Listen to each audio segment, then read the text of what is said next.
Hoje a gente veio aqui para Mauá para mostrar para vocês como funciona um robô de verdade, um robô industrial.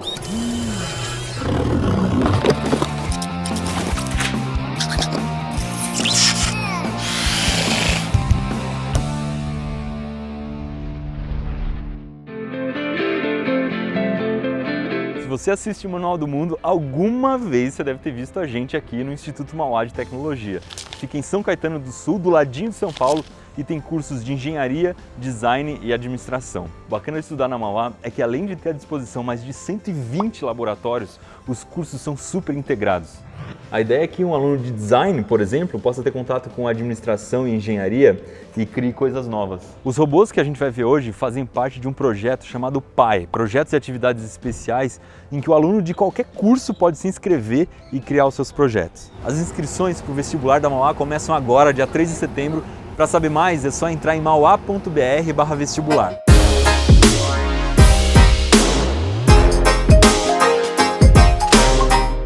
Esse aqui é o professor Madani, ele é coordenador do curso de Engenharia de Controle e Automação.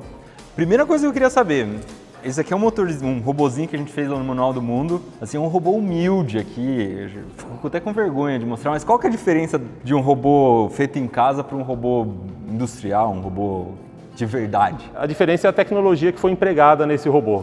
Você está usando pequenos servomotores de aeromodelo, então são motores que têm menos precisão, menos capacidade de carga.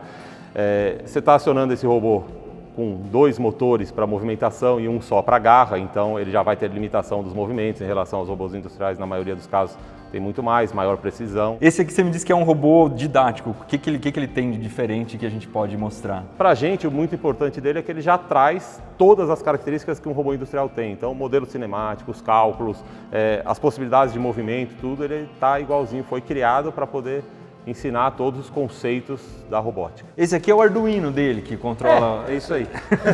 A ideia é essa, né? Tem placas de motores, é assim, os motores estão separados, né? O caso, quando você fez aqui nesse servomotor, você tem o motor aqui dentro, você tem uma plaquinha dele aí dentro, você tem a redução toda dele aí.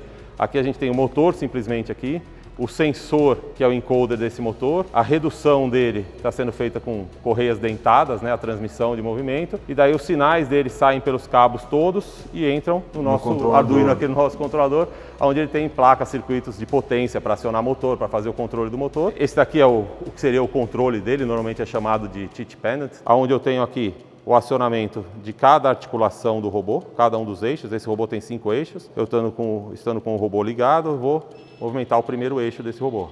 Para um lado, para o outro. Aqui, para um lado, para o outro. Né? Outro eixo, mais um e o giro do último eixo. Então a gente consegue fazer todos esses movimentos. Então eu vou vir aqui no botão Record Position e vou, por exemplo, dar o número 1 para essa posição. Apertei o Enter, essa é a posição 1, salvei essa posição como posição 1. Vou movimentar meu robô, vou descer um pouquinho ele aqui, vou dar de novo um Record Position, salvar essa como posição 2. Teoricamente agora, o que seria o programa? Programar uma máquina dessas. De 1 para 2.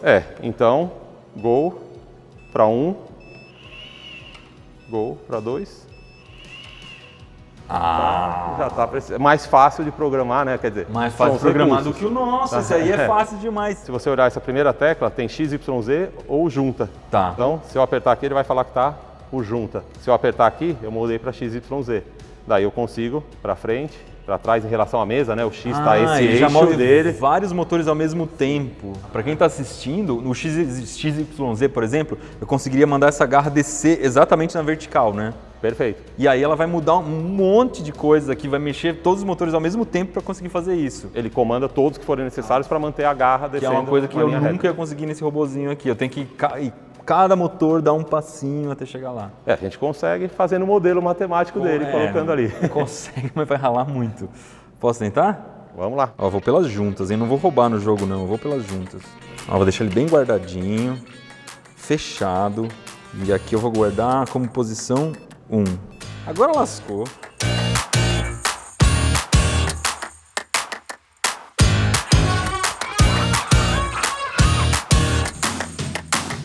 E aí, agora vai? Vamos rodar ele? Vamos rodar agora.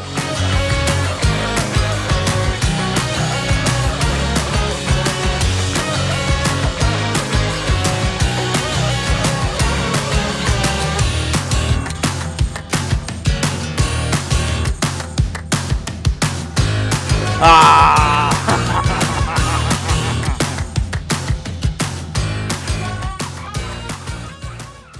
Ó, só o controle desse aqui já é tipo um volante de Fórmula 1 o negócio. Cada um tem o seu design aí, negócio e tal, mas o importante são os recursos. Como né? que chama isso mesmo? É o touchpad dele, né? O controlador, a interface com o usuário do robô principal é essa daqui. Que aqui já é mais ou menos uma tela de computador mesmo. Como ele já faz tudo que eu quiser, se eu quiser verificar os sensores, os sinais de sensores, fazer a programação, ler um programa, editar. Se eu quiser fazer ele no computador e trazer aqui no meu pendrive, eu já espeto o pendrive aqui e descarrego o programa, né? Então já dá pra gente trabalhar com tudo isso daqui.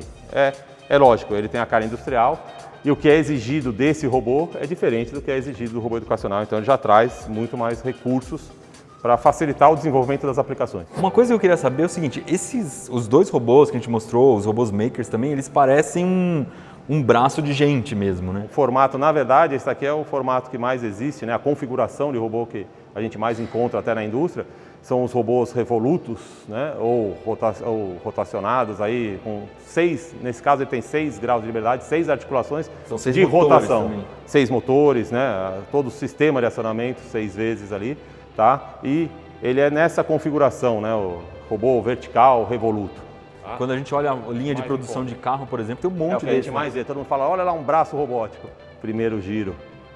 Né, que seria o giro se fosse uma da pessoa, base dele, a pessoa seria isso, o braço está aqui, eu estou fazendo isso. Né? Segunda articulação, aqui a gente pode falar que é o ombro, exatamente. Tá. É o cotovelo dele, né? Certo? Depois tem o giro do braço aqui, vai fazer esse giro, ó. Tá. A quebra do punho. Putz, que legal. E o que seria o giro dos dedos aqui ainda, né? Você tem um giro para eventualmente fazer algum movimento do giro dos dedos e a gente ainda tem o acionamento aqui da garra. Se a gente for programar, o que você vai fazer? Você vai abrir a tela de programação, a gente abre a tela de programação, aí você vai digitar uma lógica. Por exemplo, vá para a posição 1, vá para a posição 2, vá para a posição 3 e tudo mais.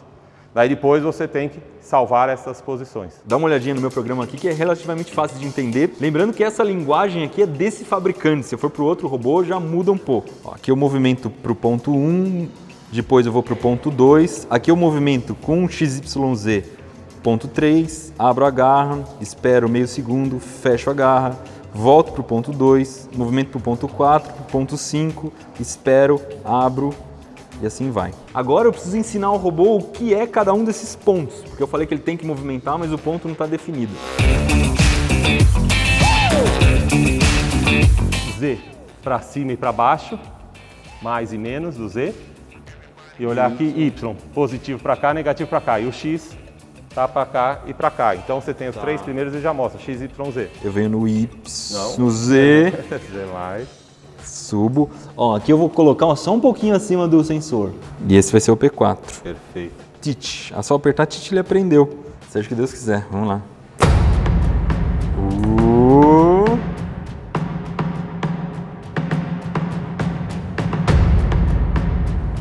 Ah, que lindeza! Tem como fazer isso rápido?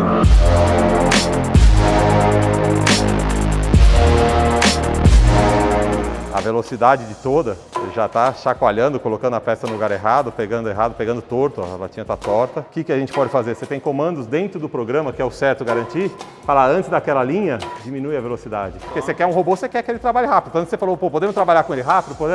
Todo mundo está com o robô para ele trabalhar na velocidade máxima dele ali, né? Agora a gente chegou onde eu queria. Conta pra gente qual a diferença desse aqui, Madani, porque esse... chama mais atenção, né? Não, é um senhor robô, né? A diferença dele é assim, o tamanho, a gente já olhando para ele, a gente já vê, isso daí implica, na aplicação, isso implica no alcance do robô na área, no volume de trabalho que ele vai conseguir atingir, né? Na indústria automobilística, a maioria tem essa dimensão um pouquinho a mais, né? Então é sempre nessa faixa, uma capacidade de carga um pouco maior que a do outro, mas as características, se a gente for olhar, né? Aquela ideia que você colocou de se assemelhar ao movimento do braço humano, então o giro aqui que a gente tem da base dele, né? Depois o giro do ombro, o giro que seria o giro do cotovelo, o giro do antebraço, aqui, a quebra do punho e o giro dos dedos.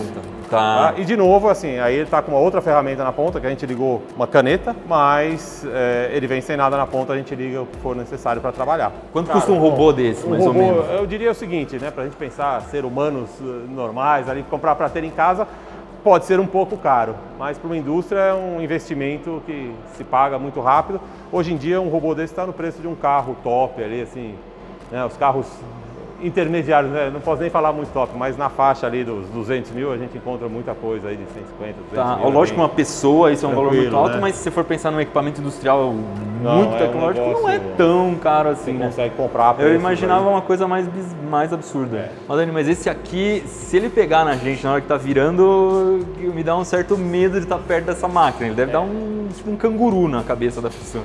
A ideia é ter a proteção. Na verdade, na indústria nem pode ficar numa área, você tem que ter a proteção. A gente aqui acessa mais porque a gente está ensinando, mas mesmo assim, perigoso. Eu não posso deixar um monte de aluno ao redor e na área próxima. Então a gente tem uma proteção física aqui ao redor de policarbonato em que dá o alcance do robô. Então eu tenho certeza que se a pessoa estiver para trás disso, que está segura fisicamente para lá, esse robô não tem como alcançar e atingir ninguém. Aqui a gente tem um scanner de área que está para a parte de fora aqui. Ele vai escanear toda a área, né? Usando tecnologia dele de varredura. Ele vai mandar um feixe e receber de volta o reflexo dele, que seria, né? Mas ele pega num nível e vai monitorando tudo que está acontecendo. E a gente seleciona áreas de alarmes diferentes para ele. Então a gente vai selecionar uma área amarela, que é de atenção, então eu vou mandar o sinal para o robô de atenção, ele vai só diminuir a velocidade, não precisa parar a operação. Se entrar na área vermelha, ele já fala, aqui eu já não consigo parar, que eu estou muito próximo, então ele já para automaticamente a sua operação. Daí nesse outro robô aqui, a gente está trabalhando conectado nele um piso tátil, né, o tapete, e a cortina ótica aqui. O piso tátil, se eu pisar, ele desliga o robô. Pisou, o robô está no modo automático trabalhando lá, ele vai desligado. A configuração que a gente fez aqui é, qualquer um dos sensores foi ativado, desliga o robô no instante. Se eu pisar agora, ele desliga então? Vai parar ele. Na hora. Acendeu a luz, acendeu a luz vermelha, ali. tá. Se alguém passar, interromper a cortina ótica aqui também, aqui funciona como se fosse um elevador. O princípio ali é o mesmo, ele está emitindo, então tem um feixe ali que a gente não está enxergando, né? Mas o feixe existe, então está passando e se interromper o feixe com os sensores, ele dá o mesmo efeito do tapete. É tipo pular cerca para tentar roubar fruta, né?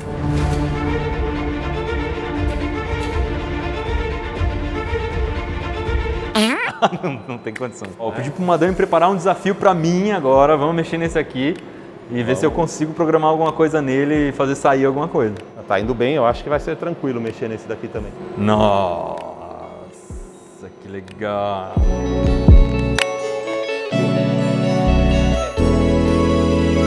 Tá, X da base e o Z subindo e descendo. Z. Eu tenho um controle super complexo aqui. E para isso, se você for olhar, né, todas as articulações estão tendo que se movimentar. Isso está no controlador dele implementado para ele ver o que ele tem que fazer para fazer o movimento que você quer.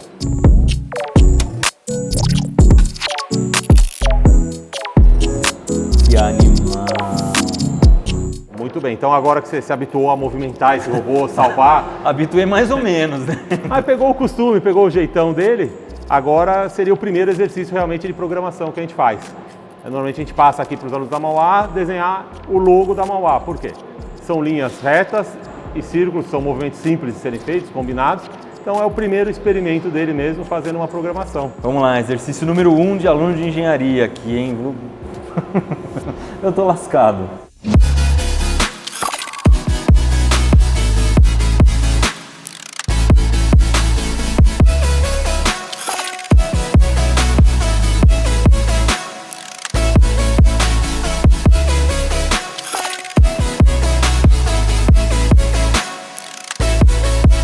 Eu tô tremendo já.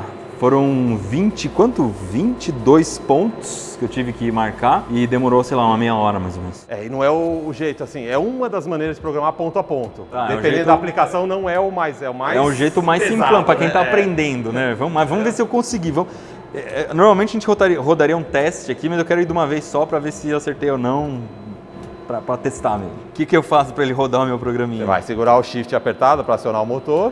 Tá. E forward para ele ir executando. E quando eu apertar forward, ele vai fazer direto, uma vez. A gente não colocou passo a passo, a gente colocou para executar tudo, né? Posso apertar? A gente quer a nota final logo de uma vez, né?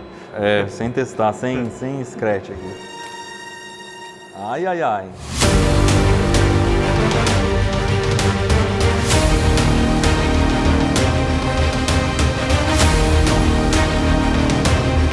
Ah, certinho. Já ficou bom.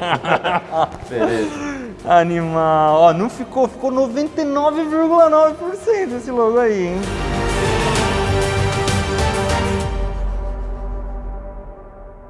Agora eu fiquei pensando, cara, se tivesse que fazer isso, um movimento orgânico, parecido com um braço de um ser humano, não dá pra programar ponto a ponto, assim. Qual que seria a solução pra isso? Aí é um movimento mais complexo, alguém pode tentar, mas é muito difícil você escrever todos esses pontos. Então a gente está com um grupo aí também de trabalho de graduação, alguns alunos que bolaram um esquema para isso, que é capturar a imagem da mão através de uma câmera, profundidade e tudo, ele vai capturando esses movimentos e transferindo esses pontos capturados para o robô. O robô aprende com o movimento do ser humano. Aprende, mesmo. vai pegando e fazendo o movimento que ele deseja que ele faça. Da próxima vez, então, eu vou desenhar a mão, ele copia meu desenho e fica um pouco mais fácil. Se estiver tudo redondinho, vai ficar bom. Madani, obrigado. Se você quiser vir aqui para Mauá, conhecer tudo isso aqui, ter aula com a Madani, mexer nos robôs, entra lá em mauá.br/vestibular.